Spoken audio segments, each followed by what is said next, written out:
तो भाई लोग कैसे हो। आज मैं आप लोग के सामने लेके आया हूँ नाग ज्योति। चलिए कहानी स्टार्ट करते हैं। बहुत समय पहले चित्रकूट नामक गांव में अजीत पाल नाम का एक किसान रहा करता था। वह अपनी पत्नी शारदा के साथ सुखपूर्वक अपना जीवन बिता रहा था। एक दिन, आज हमारी शादी हुए लगभग 5 साल हो गए हैं प्रिय, लेकिन हमारे घर कोई संतान पैदा नहीं हुई। क्या तुम यह कमी महसूस नहीं कर रही हो? मुझे इस बात का बेहद अफसोस है स्वामी कि मैं अभी तक आपको कोई संतान नहीं दे सकी। तभी अजीत पाल ने कुछ सोचते हुए कहा, मैंने सुना है कि रामघाट पर एक सिद्ध ऋषि तपस्या कर रहे हैं। उनके स्पर्श मात्र से लूले, लंगड़े और अंधे भी भले चंगे हो जाते हैं। क्यों ना कल हम भी ऋषि जी के पास चलें, शायद उनके आशीर्वाद से ही हमें संतान प्राप्त हो जाए। अगर यह सच है तो हम ऋषि जी के पास जरूर चलेंगे स्वामी। दूसरे दिन भीड़ छटने के बाद ही ऋषि जी से बात करना ठीक रहेगा प्रिय। जैसी आपकी इच्छा स्वामी। जब वहां से भीड़ छट गई तो दोनों ऋषि के पास पहुंचे। प्रणाम ऋषिवर। आयुष्मान हो बच्चा, कहो कैसे आना हुआ? मुनिवर, हमारी शादी को 5 वर्ष बीत चुके हैं, लेकिन बच्चे के बिना घर का आंगन सूना है। आप तो भगवान के अवतार हैं मुनिदेव। इस जग में आपके लिए कोई भी काम असंभव नहीं है। कृपया हमारे कष्ट दूर कर दीजिए। ठीक है, तुम दोनों एक एक करके अपना अपना हाथ दिखाओ। पहले अजीत पाल ने हाथ दिखाया, फिर शारदा ने। शारदा का हाथ देखने पर, क्या बात है मुनिवर, क्या हमारे नसीब में औलाद का सुख नहीं लिखा है? ओह, क्या हम इस मामले में अभागे हैं मुनिदेव? नहीं बच्चों, तुम्हारे भाग्य में औलाद का सुख तो अवश्य है, लेकिन क्या मुनिदेव? मुनि ने कुछ कहने की बजाय अपना हाथ हवा में फैलाया। तुरंत ही उनके हाथ में एक सेब आ गया। वह सेब मुनि ने शारदा को देते हुए कहा, लो बेटी, पूर्णिमा की रात को इस सेब को खा लेना, फिर देखना तुम्हारे एक वीर बहादुर और पराक्रमी बेटा पैदा होगा जो बड़ा होकर राजा बनेगा। धन्यवाद मुनिदेव। अब हमें चलने की इजाज़त दीजिए मुनिवर।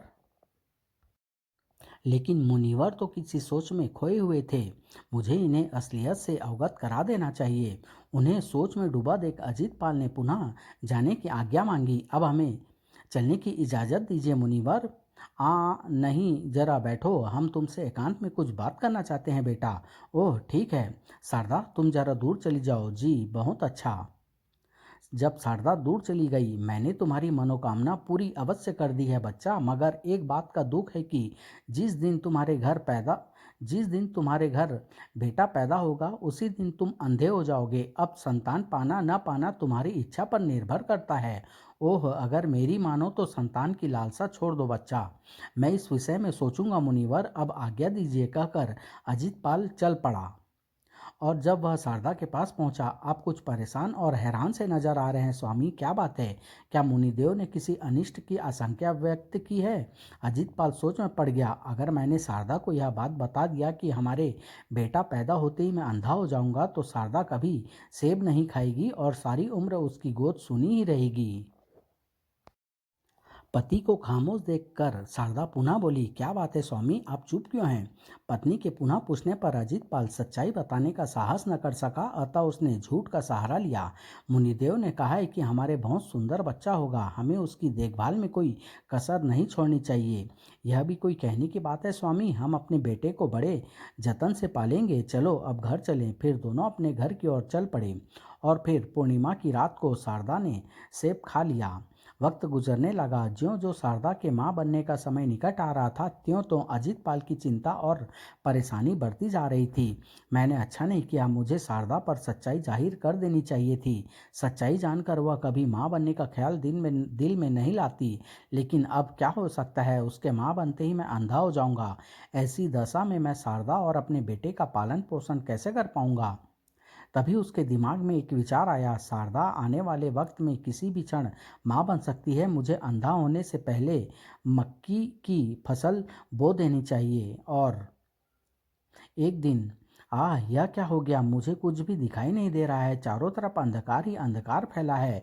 ओह, ध्यान आया, कहीं मेरे बेटे ने तो जन्म नहीं ले लिया? जरूर ऐसा ही है, उसकी वजह से ही मैं अंधा हो गया हूँ।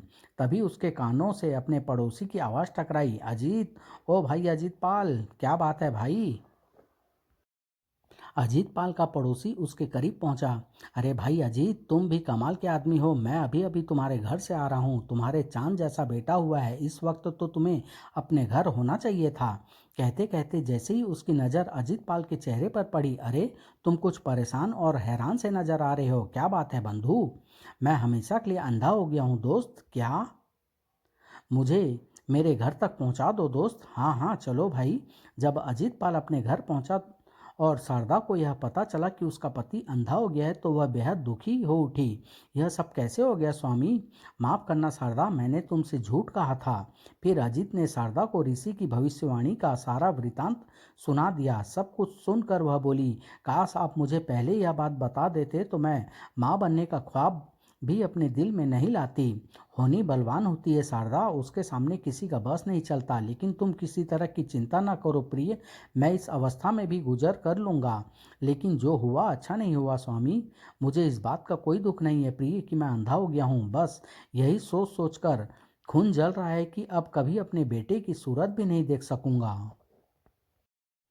फिर अजीत पाल ने अपने बच्चे के नाम करण के लिए ज्योतिषी को बुलाया।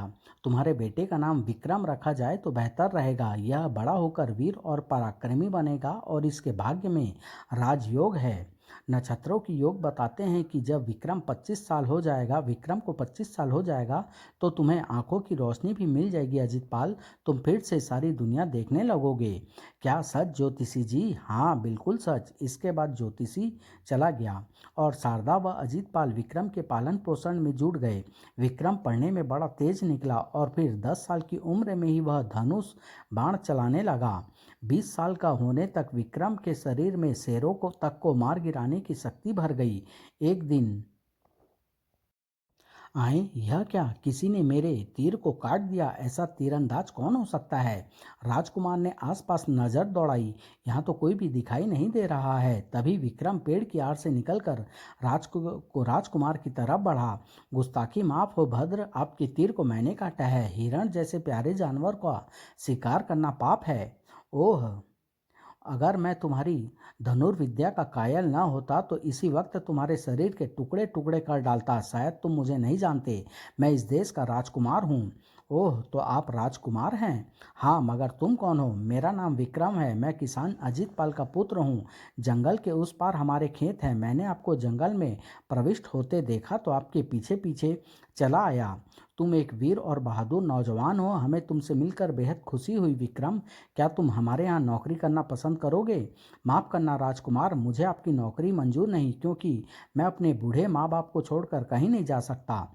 जैसी तुम्हारी इच्छा, हम तुम्हें विवश नहीं करेंगे विक्रम। लेकिन क्या तुम हमारे दोस्त बनना पसंद करोगे?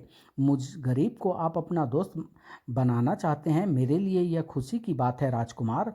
फिर राजकुमार विक्रम से विदा लेकर चला गया। पृथ्वी अपनी धुरी पर घूमती रही। दिन रात अपना जाना जाना पहचाना सफर तय करते रहे और समय बीतने के साथ साथ विक्रम 25 साल का हो गया। एक दिन जब वह अपने खेत में हल जोत रहा था तो वहां एक मुनि पधारे। प्रणाम मुनिवर, जीते रहो बच्चा। मुनि विक्रम को अपलक देखने लगे। प्रभु की लीला भी कितनी अपरंपार है। इस नौजवान के मस्तिष्क पर राजयोग की रेखाएं हैं, फिर भी यह हल जोत रहा है। मेरे योग्य कोई सेवा हो तो बताएं मुनिवर। अगर मैं आपकी कोई सेवा कर सका तो मुझे खुशी होगी। मुझे प्यास लगी है बच्चा, थोड़ा जल ले आओ। अभी लाया मुनिवर। शीघ्र ही विक्रम मुनि की सेवा में पानी का कलश लेकर उपस्थित हुआ और मुनि जी को पानी पिलाने लगा। अगर इच्छा हो तो मैं आपके लिए भोजन की भी व्यवस्था करूं मुनिवर। मुझे भूख नहीं है बच्चा, लेकिन तुम मुझे कुछ परेशान और उदास से नजर आ रहे हो। क्या मैं तुम्हारे दुख का कारण जान सकता हूँ? मुनिवर, मेरा पैदा होते ही मेरे पिता अंधे हो गए थे। हमने उन्हें बहुत से वैद्य हकीमों को दिखाया लेकिन कोई फायदा नहीं हुआ, क्योंकि पिताजी मेरे पैदा होते ही अपनी आंखों की रोशनी गंवा बैठे थे। इसीलिए मैं अपने आप को मनहूस समझता हूँ। इसमें तुम्हारा कोई दोष नहीं है बेटे, प्रभु की यही इच्छा थी। लेकिन मुनिवर, क्या कोई ऐसा उपाय नहीं है जिसे करने से मेरे पिता फिर से सारी दुनिया देख सके? सिर्फ एक ही उपाय है बच्चे, लेकिन वह उपाय है बहुत कठिन। शायद तुम उस उपाय पर अमल नहीं कर पाओ। मेरे पिता की आंखों की ज्योति वापस मिल जाए, इसके लिए मैं कठिन से कठिन काम तो क्या, मौत से भी टकरा सकता हूँ मुनिवर। तो सुनो, 7 समुंदर पार एक नाग देश है, वहाँ के राजा नाग देवता के पास नाग ज्योति है।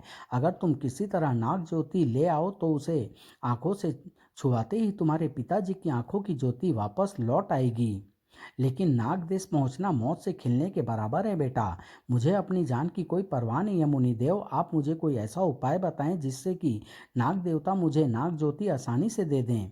फिर मुनि जी विक्रम को नाग ज्योति लाने के उपाय बताने लगे। तो सुनो, सिंह बुजुर्ग देश के एक टापू पर धबोक नामक एक राक्षस रहता है। उसके पास एक नागमणि है जिसे वह नाग देश से ही चुरा कर लाया था। नाग देवता उस मणि से भी उतना ही प्यार करते हैं जितना कि नाग ज्योति से। अगर तुम किसी तरह धबोक राक्षस को मारकर उससे वह नागमणि छीनकर नाग देवता तक पहुंचा दो तो नाग देवता खुश होकर स्वयं ही तुम्हें नाग ज्योति दे देंगे। लेकिन धबोक राक्षस से टकराना भी आसान काम नहीं है बेटे, वह नरभक्षी राक्षस है, वह तुम्हें देखते ही अपना आहार बना लेगा। क्या धबोक राक्षस को मारने का कोई उपाय नहीं है मुनिवर? उसकी मौत का राज सिर्फ वही जानता है बेटा। ओह! फिर मुनि वहां से चले गए। विक्रम सोचने लगा, नाग ज्योति लाने के दौरान चाहे मेरी जान ही क्यों न चली जाए, मैं नाग देश जाऊंगा और नाग ज्योति लेकर ही लौटूंगा। वह बेटा बड़ा खुशनसीब कहलाता है जो अपने माँ बाप की खुशी के लिए अपने प्राणों की आहुति दे देता है। शाम को अपने घर पहुंचकर जब विक्रम ने अपने माता पिता को नाग ज्योति के विषय में बताया तो वे बेहद डर गए। यह काम बहुत खतरनाक है मेरे बच्चे, तुम्हारी जान जाने की पूरी पूरी संभावना है। बाकी की जिंदगी मैं अंधा रहकर ही गुजार लूंगा, लेकिन तुम्हें इस खतरनाक काम में हाथ नहीं डालने दूंगा। हाँ बेटे, तुम ही हमारे बुढ़ापे का एकमात्र सहारा हो। भगवान न करे अगर तुम्हें कुछ हो गया तो हम जीते जी मर जाएंगे। भगवान पर भरोसा रखो माँ, मुझे कुछ नहीं होगा। मैं सकुशल नाग ज्योति लेकर लौटूंगा और यही मेरा अंतिम फैसला है। विक्रम ने जैसे तैसे कर अपने माँ बाप को नागदेश जाने के लिए मनाया और सफ़र के लिए एक घोड़ा लेने अपने दोस्त राजकुमार के पास पहुँच गया। नमस्ते दोस्त। आहा विक्रम, कहो मित्र, इतने दिनों बाद अचानक कैसे आना हुआ? विक्रम ने राजकुमार को सारी बात बता दी। फिर बोला, नागदेश की यात्रा करने के लिए मुझे एक बढ़िया सा घोड़ा चाहिए दोस्त, क्या तुम मुझे घोड़े का प्रबंध करा सकते हो? अरे यह भी कोई कहने की बात है, अस्तबल में चलो और अपने लिए बढ़िया सा घोड़ा चुन लो। विक्रम को लेकर राजकुमार अस्तबल में पहुंचा। ये सारे घोड़े सिर्फ मेरी सवारी के लिए हैं दोस्त, तथा सारे घोड़े एक से बढ़कर एक हैं। तुम्हें जो भी घोड़ा सबसे अच्छा लगे उसे अपने लिए चुन लो। ठीक है मित्र। और जब विक्रम ने एक घोड़ा पसंद कर लिया तो राजकुमार ने अपनी उंगली से एक चमत्कारी अंगूठी उतार कर उसे दी। लो, इसे अपनी किसी भी उंगली में पहन लो। यह अंगूठी मुझे एक महात्मा ने दी थी मित्र, इसे उंगली से उतार कर मुंह में रखते ही इंसान अदृश्य हो जाता है। वह सभी को देख सकता है लेकिन उसे कोई नहीं देख सकता। क्या सच? हाँ, लेकिन एक बात का ध्यान रखना मित्र, यह अंगूठी नागलोक में तुम्हारी कोई मदद नहीं कर पाएगी। ठीक है मित्र, मैं ध्यान रखूंगा। अच्छा, अब मैं चलता हूँ। फिर विक्रम घोड़ा लेकर अपने घर पहुंचा और थोड़ी देर बाद, मैं नागदेश के सफ़र की सारी तैयारियां कर चुका हूँ पिताजी, मुझे आशीर्वाद दीजिए ताकि मैं नाग ज्योति लेकर आपकी सेवा में शीघ्र ही लौट आऊँ। भगवान तुम्हारी रक्षा करे मेरे बच्चे। फिर विक्रम ने शारदा के पैर छुए। तुम भी मुझे आशीर्वाद दो माँ कि मैं अपने काम में सफल होकर लौटूं। भगवान तुम्हारी मनोकामना पूरी करे मेरे लाल। फिर विक्रम घोड़े पर सवार हो अपने घर से निकल पड़ा। शीघ्र ही विक्रम का घोड़ा नदी, नाले और जंगलों को पार करता हुआ लगातार आगे बढ़ रहा था। जब सूर्यास्त होने को हुआ, सूर्यास्त होते ही चारों तरफ अंधेरा फैल जाएगा। रात में सफ़र करना ठीक नहीं होगा, अतः मुझे इस पेड़ के नीचे ही रात गुजार लेनी चाहिए। सुबह होते ही सिंहबुर्ज देश के लिए रवाना हो जाऊंगा। तभी, अरे इस पेड़ पर तो किसी बड़े पक्षी का घोंसला है। इतना बड़ा घोंसला गरुड़ पक्षी का ही हो सकता है। शायद इस वक्त घोंसले में गरुड़ के बच्चे अकेले हैं। फिर विक्रम पेड़ के तने से टेक लगाकर हरी घास पर लेट गया और शीघ्र ही उसे नींद आ गई।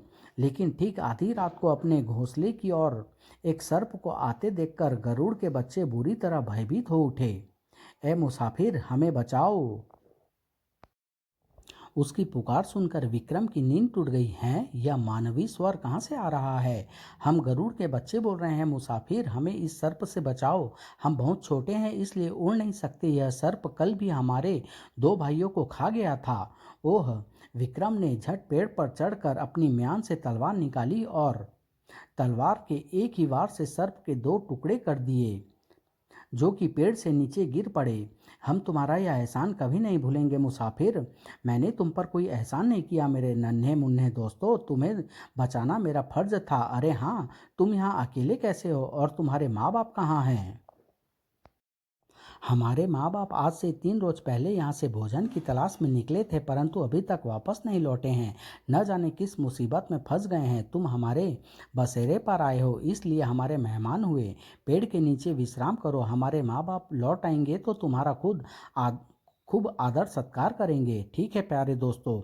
विक्रम पुनः पेड़ के नीचे लेट गया और शीघ्र ही उसे नींद आ गई। आधी रात के करीब गरुड़ और उसकी पत्नी वहां पहुंचे। प्रिय, यह अजनबी कौन है? आओ चलकर अपने बच्चों से पूछते हैं। जब गरुड़ और उसकी पत्नी अपने घोंसले में पहुंचे तो उस समय उनके तीनों बच्चे सो रहे थे। हाय, यह क्या प्रिय, हमारे 2 बच्चे गायब हैं। कहीं वही अजनबी तो हमारे 2 बच्चों को नहीं खा गया? जरूर उस अजनबी राक्षस ने ही हमारे बच्चे खाए हैं। मैं अभी उस पर बड़ा सा पत्थर डालकर उसे मार देता हूँ। ठीक है, ठहरो स्वामी, हो सकता है उस अजनबी मुसाफिर ने हमारे बच्चे ना खाए हो। हमें अकारण उसकी जान नहीं लेनी चाहिए। अच्छा होगा पहले हम अपने बच्चों से पूछ लें। गरुड़ दंपत्ति ने अपने बच्चों को जगाया। मेरे प्रिय बच्चों, हमें यह बताओ कि तुम्हारे दोनों भाइयों को पेड़ के नीचे सोने वाला वह अजनबी मुसाफिर तो नहीं खा गया है? वह अजनबी मुसाफिर हमारा दुश्मन नहीं है माँ बापू, बल्कि दोस्त है। हमारे 2 भाइयों को तो भूमि पर पड़ा वह मृत सर्प खा गया था। अगर हमारा वह अजनबी दोस्त हमारी मदद नहीं करता तो आज सर्प हम तीनों को भी खा गया होता। ठीक है मेरे प्यारे बच्चों, अब सो जाओ। हम उस अजनबी दोस्त का उपकार कभी नहीं भूलेंगे और सुबह उठने पर उसे माला माल कर अपने बसेरे से विदा करेंगे। हम तीनों भाइयों को बड़ी खुशी होगी पिताजी। अगले दिन जब सूर्य की किरणें विक्रम के चेहरे पर पड़ी तो उसकी नींद टूट गई। अरे, सवेरा हो गया, मुझे तो भोर होते ही उठकर अपने सफर पर चल देना चाहिए था। तभी गरुड़ विक्रम के पास आया। हम तुम्हारे आभारी हैं मित्र, तुमने हमारे बच्चों को सर्प का आहार बनाने से बचाया है। इसलिए इस पेड़ की जड़ों में गड़ा अपार धन जितना तुम चाहो निकाल कर ले जाओ। धन्यवाद मित्र, मुझे धन की कोई लालसा नहीं है। तुम कौन हो मित्र, कहाँ से आए हो और कहाँ जा रहे हो? मेरा नाम विक्रम है, मैं चित्रकूट गांव का वासी हूँ और अपने अंधे पिताजी के लिए नाग ज्योति लेने जा रहा हूँ। फिर विक्रम ने गरुड़ को नाग ज्योति लाने का वृतांत सुना दिया। सारा वृतांत सुनकर गरुड़ बोला, मित्र, तुमने मेरे बच्चों को सर्प से बचाकर हम पर जो उपकार किया है उसके बदले मैं तुम्हें सिंह बुर्ज देश और नाग देश पहुँचाऊँगा। अब तुम अपना घोड़ा यहीं छोड़ दो मेरे और जल्दी से मेरी पीठ पर सवार हो जाओ। ठीक है मित्र। और जैसे ही विक्रम गरुड़ के ऊपर सवार हुआ, गरुड़ आसमान में उड़ चला। कुछ समय पश्चात ही गरुड़ सिंह बुर्ज देश के ऊपर पहुंच गया। मित्र, यह है धबोक राक्षस का महल। इस महल पर 14 बुर्ज है। हर बुर्ज पर एक एक शेर खड़ा है और उन 14 शेरों से बचकर कोई भी मानव महल के अंदर दाखिल नहीं हो सकता। ओह, गरुड़ धबोक राक्षस के महल का पूरी जानकारी देने लगा। तुम खुद अंदाजा लगा सकते हो मित्र कि हर बुर्ज के नीचे दरवाजा है जो बाहर से बंद है, इसलिए शेरों के रहते दरवाजे से होकर महल के अंदर जाने का सवाल ही नहीं उठता।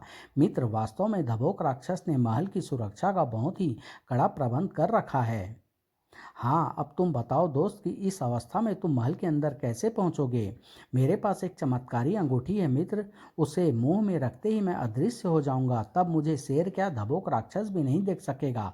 बस तुम मुझे महल के ऊपर उतार दो। ठीक है। और जैसे ही गरुड़ महल की छत पर उतरा तभी शेर एक साथ उनकी ओर झपटे, लेकिन विक्रम ने झट से मुंह में अंगूठी रखी और गरुड़ की पीठ से कूद पड़ा। फिर मैं सुरक्षित हूँ मित्र, तुम उड़ जाओ वरना शेरों का आहार बन जाओगे। ठीक है दोस्त, लेकिन मैं महल के ऊपर ही रहकर तुम्हारे आने का इंतजार करूंगा, गरुड़ ने कहा और आकाश में उड़ गया। कुछ ही देर बाद विक्रम जीने से नीचे उतर रहा था। शायद यह जीना छत से महल के अंदर जाने का एकमात्र रास्ता है। विक्रम को जीने से उतरते हुए महल का मुख्य हाल दिखाई दिया, जहां फर्श पर एक खूबसूरत युवती की रक्त रंजित लाश पड़ी थी। ओह, क्या उस खूबसूरत युवती को धबोक राक्षस ने ही मारा है। लेकिन अदृश्य विक्रम ने जैसे ही मुख्य हॉल में कदम रखा, वह खूबसूरत युवती जिंदा हो उठी। तुम आ गए शैतान, तुम मुझे गलत समझ रही हो लड़की, मैं कोई शैतान नहीं हूँ, मेरा नाम विक्रम है। विक्रम की बात सुनकर युवती आग बबूला हो उठी। अब तुम कौन सा नया मायावी जाल फैला रहे हो चांडाल राक्षस? शायद तुम्हें मेरी बात पर विश्वास नहीं हो रहा है लड़की, ठहरो, मैं अभी तुम्हारे सामने प्रकट होता हूँ। कहकर विक्रम ने जैसे ही अपने मुंह से अंगूठी निकाली, तो तुम कौन हो तुम? मेरा नाम विक्रम है, मैं चित्रकूट गांव का वासी हूँ। ओह! फिर विक्रम ने युवती को अपने वहां आने का कारण बताया। मैं धवोक राक्षस को खत्म कर उसे नागमणि लेने आया हूँ, लेकिन आप कौन हैं? मैं अवध देश की राजकुमारी चिंतामणि हूँ। धवोक राक्षस काला जादूगर है, अवध देश से मेरा अपहरण कर मुझे यहाँ ले आया है। वह मुझसे शादी करना चाहता है, लेकिन मैं उससे किसी भी कीमत पर शादी नहीं करूँगी। अच्छा, एक बात बताइए, जब मैं यहाँ आया तो आप इस फर्श पर मुर्दा पड़ी थी, लेकिन जैसे ही मैंने इस हाल में प्रवेश किया, आप जिंदा कैसे हो गई? यह सब धबोक राक्षस का मायावी जाल है। अगर कोई मानव इस हॉल तक पहुंच जाता है तो मैं जिंदा हो जाती हूँ। ऐसा जादू उसने मेरे मददगार को मारने के लिए फैलाया है। ओह! अब समझा, शायद वह नीच राक्षस आपको अपने पीछे काले जादू से मारकर छोड़ जाता होगा और वापस लौटकर फिर से जिंदा कर लेता होगा। हाँ, वह ऐसा ही करता है। इस वक्त धबोक राक्षस कहाँ होगा राजकुमारी जी? वह हर रोज पाताल लोक जाता है और शाम होते ही यहाँ वापस लौट आता है। अब उसके आने का वक्त हो गया है। विक्रम, तुम यहाँ से भाग जाओ, वरना तुम उस शैतान राक्षस के ग्रास बन जाओगे। आप मेरी फिक्र न कीजिए राजकुमारी जी, जब तक मेरे पास यह अंगूठी है तब तक धबोक राक्षस मेरा कुछ नहीं बिगाड़ सकता। बल्कि यह समझिए कि मैं उसका काल बनकर यहाँ आया हूँ। उसे खत्म करने में न केवल नागमणि हासिल करूँगा, बल्कि आपको भी उसकी कैद से छुड़ा कर ले जाऊँगा। भगवान जो करेगा ठीक ही करेगा राजकुमारी जी। भगवान ही जाने हमारी क्या दुर्गति होगी। एकाएक ही राजकुमारी को कुछ याद आया तो वह चौंक उठी। तुम यहाँ तक पहुँचे कैसे विक्रम? यहाँ तक तो कोई परिंदा भी नहीं पहुँच सकता। क्या महल की छत पर हर बुर्ज पर खड़े उन 14 शेरों ने भी तुम्हारा रास्ता नहीं रोका, जो वास्तव में धबोक के 14 गुलाम राक्षस हैं? मैं अपनी इस चमत्कारी अंगूठी के कारण ही उन 14 शेरों से बच सका हूँ। ओह! फिर विक्रम ने कुछ सोचते हुए राजकुमारी से पूछा, क्या आप धबोक राक्षस और उसके 14 गुलाम राक्षसों की मौत का कोई उपाय जानती हैं राजकुमारी जी? मेरे कहने का मतलब है कि उन दरिंदों को कैसे मारा जा सकता है। नहीं, मुझे नहीं पता। खैर, मैं शीघ्र ही उनकी मौत का पता लगा लूंगा। तभी अचानक जोर की आंधी चलने लगी, जिससे महल की दीवारें तक हिलने लगी। अरे, यह अचानक आंधी कैसे चलने लगी राजकुमारी जी? यह आंधी नहीं, बल्कि पाताल लोक से धबोक राक्षस के आने की निशानी है। तुम जल्दी से इस कमरे से निकल जाओ विक्रम, वरना तुम्हारी खैर नहीं होगी। हम दोनों ही धबोक के हाथों बेमौत मारे जाएंगे। तो ठीक है राजकुमारी जी, मैं चलता हूँ। लेकिन अभी विक्रम ने मुख्य कमरे से बाहर निकलकर जीने की एक सीढ़ी पर कदम रखा ही था कि ओह! राजकुमारी जी फिर से मुर्दा हो गई। अब तो इन्हें धबोक राक्षस ही जिंदा करेगा। मुझे अदृश्य होकर धबोक राक्षस की तमाम गतिविधियों पर कड़ी निगरानी रखनी चाहिए। हो सकता है उसके द्वारा ही मुझे उसकी मौत का रहस्य मालूम हो जाए। फिर विक्रम ने अंगूठी मुंह में रखी और अदृश्य हो महल की छत पर जा पहुंचा। तभी आए, वह क्या आ रहा है? ओह! कहीं वह धबोक राक्षस ही तो नहीं? सचमुच वह धबोक राक्षस ही था। शीघ्र ही धबोक राक्षस महल की छत पर आकर उतरा। मुझे यह मानव गंध कहाँ से आ रही है? क्या मेरी अनुपस्थिति में यहाँ कोई मानव आया था? यह गंध राजकुमारी के शरीर की भी नहीं है, लेकिन भला यहाँ तक कोई मानव कैसे पहुँच सकता है? मुझे अपने किसी गुलाम से पूछना चाहिए। उसने एक मंत्र का जाप किया तो उसकी हथेली से आग का फव्वारा निकलकर निकट खड़े एक शेर के ऊपर पड़ा। भौते मेछ! अगले ही पल वह एक राक्षस के रूप में बदल गया। गुलाम के लिए क्या आज्ञा है गुरुदेव? क्या मेरी गैर हाजिरी में यहाँ कोई मानव आया था? गरुड़ पर सवार एक नौजवान आया था गुरुदेव। हम सभी उसे गरुड़ सहित चीर फाड़ कर खा जाते, लेकिन उससे पहले ही गरुड़ उड़ गया और वह नौजवान अचानक ही न जाने कहाँ गायब हो गया। सुनकर धबोक राक्षस आग बबूला हो उठा। वह नौजवान इस समय हमारे महल में ही है। मूर्ख! यह कैसे हो सकता है गुरुदेव? अगर यहाँ वह नौजवान नहीं है तो मानव गंध कहाँ से आ रही है? मानव गंध तो मुझे भी आ रही है गुरुदेव, लेकिन यह गंध राजकुमारी की भी तो हो सकती है। हम राजकुमारी की गंध को अच्छी तरह पहचानते हैं। यह मानव गंध राजकुमारी के शरीर की नहीं है। चलो हम राजकुमारी के पास चलते हैं। अगर वह जिंदा हुई तो समझ लेना यहाँ जरूर कोई मानव मौजूद है। चलिए गुरुदेव, मुझे धबोक और उसके गुलाम का पीछा करना चाहिए। धबोक राक्षस अपने गुलाम के साथ महल के मुख्य कमरे में पहुंचा। आए, राजकुमारी तो मुर्दा है, फिर यह मानव गंध कहाँ से आ रही है? यह सिर्फ आपका भ्रम है गुरुदेव, हो सकता है। धबोक ने आंखें बंद कर एक मंत्र का जाप किया तो राजकुमारी जिंदा हो उठी। तुम आ गए दरिंदे।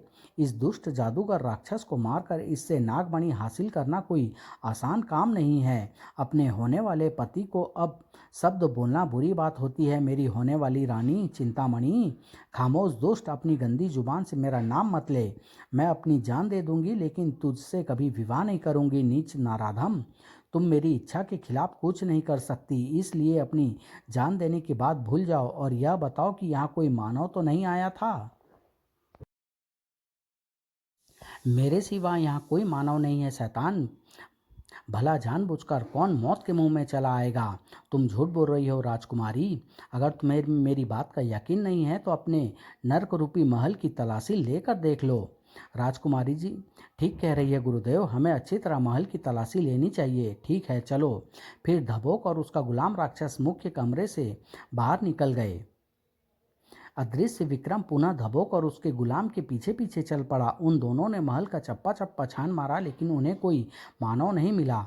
हमें राजकुमारी के अलावा भी किसी अन्य मानव की गंध आ रही है तुम तमुरा, जबकि पूरे महल की तलाशी लेने के बाद भी हमें कोई मानव नहीं मिला। यहाँ कोई मानव नहीं है गुरुदेव, हो सकता है यह आपका भ्रम मात्र हो। तभी तमुरा के दिमाग में न जाने क्या ख्याल आया कि वह बोल उठा, आप सारी दुनिया के राजा बनने की सिद्धि प्राप्त करने हर रोज पताल लोग जाते हैं गुरुदेव। इसके साथ ही आप हमें शेर बनाकर महल की निगरानी करने के लिए छोड़ जाते हैं। अगर आपको किसी ने मार दिया तो हम शेर ही बने रह जाएंगे, फिर हमारा उद्धार कैसे होगा गुरुदेव? हमें दुनिया की कोई ताकत नहीं मार सकती मूर्ख। सो कैसे गुरुदेव? तब धबोक राक्षस ने उसी कमरे में ताक में रखी एक नंगी तलवार उठाई। तुम हमारे खास गुलाम हो तुम तमुरा, इसलिए हम तुम्हें अपनी मौत का रहस्य बता रहे हैं। हमारे प्राण इस तलवार के अंदर सुरक्षित है। जब तक कोई इस तलवार को आग में नहीं जला डाले तब तक हमारी मौत नहीं हो सकती। ओह! अदृश्य विक्रम उनकी सारी बातें सुन रहा था। तमोरा ने खुश होते हुए धबोक से पूछा, जिस तरह आपके प्राण इस तलवार में सुरक्षित हैं, उसी तरह आपने हमारे प्राण भी किसी चीज में सुरक्षित कर रखे होंगे गुरुदेव। हाँ, तुम 14 गुलामों के प्राण मेरे अंदर सुरक्षित है। जब तक मैं जिंदा हूँ तब तक तुम सब भी जिंदा रहोगे, लेकिन मेरी मौत के साथ ही तुम सब भी मर जाओगे। ओह! मेरे प्राणों की हिफाजत करना ही तुम 14 साथियों की जिंदगी है तमूरा। विश्वास रखे गुरुदेव, हम लोग किसी भी मानव को इस तलवार तक नहीं पहुंचने देंगे। उसके बाद धबोक और तमूरा मुख्य कमरे में राजकुमारी के पास लौट आए। अदृश्य विक्रम भी उनके पीछे पीछे सीढ़ियों तक चला आया। धबोक ने राजकुमारी को चिड़िया बनाकर एक पिंजरे में बंद कर दिया। तमूरा, तुम हमारे लिए भोजन की व्यवस्था करो, हम अपनी होने वाली रानी के लिए चूगा पानी की व्यवस्था करने जा रहे हैं। आप मेरे साथियों को उनका असली रूप दे दीजिए गुरुदेव, हम अभी आपके लिए भोजन का इंतजाम करते हैं। ठीक है, चलो। जब धबोक राक्षस और उनका चेला वहां से चले गए तो विक्रम ने अपने मुंह से अंगूठी निकाल ली। आप फिक्र न कीजिए राजकुमारी जी, मैं धबोक और उसके गुलामों की मौत का रहस्य जान गया हूँ। मैं आज रात उन सभी को खत्म कर डालूंगा। मुझे खुशी होगी विक्रम। अच्छा राजकुमारी जी, अब मैं चलकर उन राक्षसों की सूद लेता हूँ। आशा है शीघ्र ही आपसे फिर मुलाकात होगी। मैं उस मुलाकात की बेसब्री से प्रतीक्षा करूंगी। और विक्रम वहां से चला गया। उधर वे 14 राक्षस जलते हुए अलाव में बकरे डाल रहे थे। और जब बकरे भुनकर तैयार हो गए तो धबोक राक्षस और उसके गुलाम राक्षस भुने हुए बकरे खाने लगे। उन्हें भोजन करने में तल्लीन देखकर विक्रम उस कमरे में पहुंचा जहां तलवार रखी थी। अब धबोक राक्षस और उसके गुलाम राक्षसों की मौत मेरे हाथों में है, लेकिन मुझे उनके सोने का इंतजार नहीं करना चाहिए ताकि इस तलवार को आसानी से उस अलाव में जला सकूं जिसमें उन्होंने बकरों को भुना है। और रात होने पर जब सब राक्षस गहरी नींद सो गए। आज मैं तुम सबको हमेशा हमेशा के लिए गहरी नींद सुला दूंगा शैतानों। अगले ही पल विक्रम अलाव के पास जा पहुंचा। इसी वक्त तुम सब दौड़ते हुए मेरे पास आओगे दरिंदों। और हाय मेरा शरीर जल रहा है गुरुदेव, उफ मेरा शरीर भी जल रहा है। वह देखिए गुरुदेव, वह नौजवान आपके प्राण जला रहा है। वे सभी राक्षस गिरते पड़ते विक्रम के करीब पहुंचे। इस तलवार को अंगारों से निकाल लो नौजवान, तुम हमसे जो भी मांगोगे हम तुम्हें देंगे। हमारे पास बहुत धन है, हम तुम्हें मालामाल कर देंगे। हम तुम्हारी हर इच्छा पूरी करेंगे। हमें मत मारो, हम जीवन भर तुम्हारी गुलामी करेंगे। नहीं धबोक, मैं यह तलवार अंगारों से तभी निकालूंगा जब तुम नागमणि के साथ साथ राजकुमारी जी को भी उसके वास्तविक रूप में लाकर मेरे हवाले कर दोगे। ठीक है, मैं अभी दोनों को लेकर आता हूँ। कहकर धबोक नीचे की ओर दौड़ पड़ा। कुछ समय पश्चात ही धबोक राक्षस राजकुमारी चिंतामणि और नागमणि के साथ वहां पहुंचा। यह रही राजकुमारी और यह रही नागमणि। तुम नागमणि और राजकुमारी दोनों को ले जाओ, लेकिन यह तलवार मेरे हवाले कर दो नौजवान। हाँ हाँ, तुम यहाँ से जितना चाहे धन भी ले जा सकते हो, लेकिन यह तलवार हमारे गुरुदेव को सौंप दो। लेकिन विक्रम ने नागमणि धबोक राक्षस से लेने के बाद भी नंगी तलवार अलाव के दहक रहे अंगारों के बीच में रख दी। तुम सब दरिंदे हो, मैं तुम्हें जिंदा नहीं छोड़ूंगा। मर गया, मर गए गुरुदेव। अगले ही पल वे सभी जलकर भस्म हो गए। आए, ये सब तो मर गए विक्रम। हाँ, इन सब के प्राण धबोक राक्षस के भीतर थे और धबोक राक्षस के प्राण उस तलवार में। अतः तलवार के जलते ही धबोक के साथ साथ उसके ये गुलाम भी मर गए। आइए अब चलें। फिर विक्रम राजकुमारी को अपने साथ लेकर महल की छत पर पहुंच गया। मैं आपको पहले अवध देश छोड़ देता हूं राजकुमारी जी, लेकिन मजबूरी है, मुझे अभी नाग देश पहुंचना है और वहां से नाग ज्योति लानी है। तुम नाग ज्योति का क्या करोगे विक्रम? तब विक्रम ने राजकुमारी को अपने पिताजी के अंधे होने का सारा वृतांत सुना दिया। तभी महल के ऊपर गरुड़ चक्कर लगाने लगा। मित्र विक्रम, यह तुम ही हो या यह सब शैतान राक्षस का मायावी जाल है? मैं उस शैतान राक्षस और उसके गुलाम राक्षसों को खत्म कर चुका हूँ। मित्र, तुम निश्चिंत होकर महल की छत पर उतर सकते हो। गरुड़ के छत पर उतरने पर विक्रम ने उसे नागमणि दिखाई। क्या यह वही नागमणि है दोस्त, जिसे नाग देवता अपनी जान से भी ज़्यादा चाहते हैं? हाँ मित्र, तो फिर जल्दी से मुझ पर सवार हो जाओ मित्र। हमें यहाँ नागमणि नाग देवता को देकर और उनसे नाग ज्योति लेकर जल्द से जल्द अपने अपने घर पहुँचना है। लेकिन तभी पहली बार गरुड़ की नज़र राजकुमारी पर पड़ी। अरे, यह लड़की कौन है मित्र? यह अवध देश की राजकुमारी चिंतामणि है मित्र। वह जादूगर राक्षस अपहरण करके इन्हें यहाँ ले आया था। मैं राजकुमारी जी को उसकी कैद से आज़ाद करा लाया हूँ। आप मित्र गरुड़ पर सवार हो जाइए राजकुमारी जी, हमें नागदेश पहुंचना है जो यहाँ से 5 समुंदर पार है। ठीक है। और जब विक्रम और राजकुमारी गरुड़ पर सवार हो गए तो गरुड़ नागदेश की तरफ उड़ चला। लेकिन जैसे ही गरुड़ नागदेश की सीमा में पहुंचा, विक्रम और राजकुमारी हवा में उड़ते सर्पों को देखकर हैरान रह गए। मित्र गरुड़, यह कैसे नाग है जो हवा में उड़ रहे हैं? हम नागदेश की सीमा में दाखिल हो चुके हैं मित्र। इस देश की सर्प उड़ते हैं, लेकिन तुम चिंता न करो, इन सर्पों की उड़ान मुझसे तेज नहीं है। शीघ्र ही गरुड़ नाग देवता के महल के मुख्य द्वार के पास जमीन पर उतर गया। मैं अभी नाग ज्योति लेकर आता हूँ मित्र, तुम राजकुमारी जी का ख्याल रखना। ठीक है मित्र। फिर इससे पहले कि सर्प विक्रम तक पहुंच पाते, विक्रम महल में दाखिल हो उस कमरे में पहुंच गया जिसमें तेज प्रकाश फैला था। हे मेरे भगवान, यहाँ तो एक नाग ज्योति नहीं बल्कि अनेक नाग ज्योति रखी है, जबकि मुझे सिर्फ एक ही नाग ज्योति चाहिए। तभी विक्रम के कानों से एक आवाज़ टकराई। कौन हो तुम और यहाँ कैसे और क्यों आए हो? जल्दी बताओ, वरना मैं तुम्हें जलाकर राख कर दूंगा। विक्रम ने आश्चर्य में पड़ पहले तो इधर उधर देखा, फिर जेब से नागमणि निकालकर बड़े ही विनम्र स्वर में बोला, नाग देवता, मैं यहाँ यह नागमणि देकर नाग ज्योति लेने आया हूँ। क्योंकि फिर विक्रम ने अपने पिता के अंधेपन के बारे में नाग देवता को सब कुछ बता दिया। सब कुछ सुनकर, ओह, तो यह बात है बेटा, तुम मेरी नागमणि उस धूर्त राक्षस से लाए हो, इसलिए मैं तुम्हें नाग ज्योति अवश्य दूंगा। कहकर नाग देवता ने न जाने क्या क्या किया कि नागमणि विक्रम के हाथ से निकलकर नाग देवता की ओर चल दी और वहां रखी असंख्य नाग ज्योतियों में से एक नाग ज्योति विक्रम की ओर बढ़ने लगी। अगले ही पल वह नाग ज्योति विक्रम के हाथ में आ गई। अच्छा नाग देवता, अब मुझे इजाजत दीजिए, कहकर विक्रम कमरे से बाहर निकला और सीधा गरुड़ के पास जा पहुंचा। मैं नाग ज्योति लाने में सफल हो गया हूँ मित्र। बहुत अच्छा मित्र, अब तुम जल्दी से मेरी पीठ पर सवार हो जाओ, हमें जल्द से जल्द घर पहुंचना है। विक्रम गरुड़ की पीठ पर सवार हो गया तो गरुड़ पुनः आकाश में उड़ चला। सूर्योदय होते ही गरुड़ अपने बसेरे के पास उतरा और राजकुमारी और विक्रम गरुड़ की पीठ से नीचे उतर आए। मेरा घोड़ा अभी भी यहीं घास चर रहा है मित्र। अच्छा, अब मैं अपने देश चलता हूँ। ईश्वर ने चाहा तो फिर मुलाकात होगी। मैं भी ईश्वर से यही प्रार्थना करूँगा कि हमेशा हमारी मुलाकात होती रहे। फिर विक्रम गरुड़ से विदा लेकर राजकुमारी के साथ घोड़े पर सवार होकर वहाँ से चल पड़ा। आप पहले मेरे घर चलिए राजकुमारी जी, उसके बाद मैं आपको अवध देश छोड़ दूंगा। जैसी तुम्हारी इच्छा विक्रम। राजकुमारी मन ही मन विक्रम से बेहद प्यार करने लगी थी, इसलिए उसने विक्रम का कहा नहीं टाला। दूसरे दिन जब विक्रम राजकुमारी के साथ अपने घर पहुंचा, आहा, तुम आ गए मेरे लाल। हाँ माँ, मैं नाग ज्योति ले आया हूँ। अरे, यह लड़की कौन है बेटे? विक्रम ने अपनी माँ को सारा वृतांत सुनाते हुए कहा, यह अवध देश की राजकुमारी चिंतामणि है माँ। मैं इन्हें एक दुष्ट राक्षस की कैद से छुड़ा कर लाया हूँ। कल इन्हें इनके पिताजी के पास अवध देश पहुँचा दूंगा। पिताजी कहाँ हैं? वह खेत पर है बेटे। तुम राजकुमारी जी को भोजन कराओ माँ, मैं पिताजी के पास जा रहा हूँ।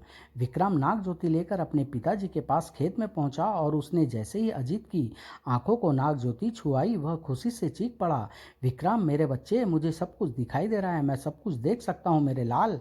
आज मैं बहुत खुश हूँ पिताजी। अगले ही पल नाग ज्योति गायब हो गई। यह क्या बेटे, नाग ज्योति कहाँ चली गई? शायद वह अपने देवता के पास चली गई है पिताजी।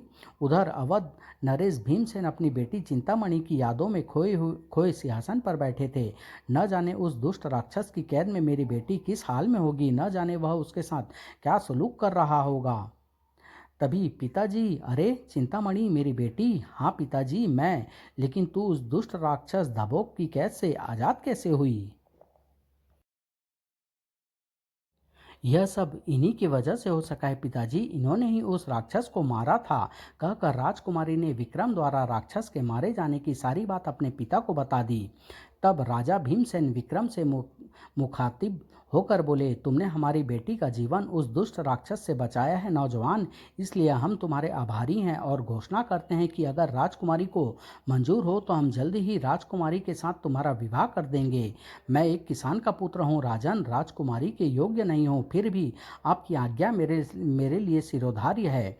कुछ दिन बाद अवध नरेश ने विक्रम के माता पिता को भी वहां बुला लिया और विक्रम के साथ राजकुमारी का विवाह कर दिया। इस विवाह पर विक्रम अपने दोस्त राजकुमार को भी आमंत्रित करना नहीं भूला था। उसके बाद चूंकि राजा भीमसेन के अन्य कोई औलाद नहीं थी, इसलिए वह विक्रम का राज तिलक कर तपस्या के लिए वन को चले गए। हमारी प्रजा की हर सुख सुविधा का ख्याल रखा जाए महामंत्री जी, हमारे राज्य में कोई भी भूखे पेट ना सोए, जैसी महाराज की आज्ञा। विक्रम प्रजा के लिए एक योग्य राजा साबित हुआ। कुछ दिनों में ही वह प्रजा की आंखों का तारा बन गया। समाप्त। बेल खा ले बेल।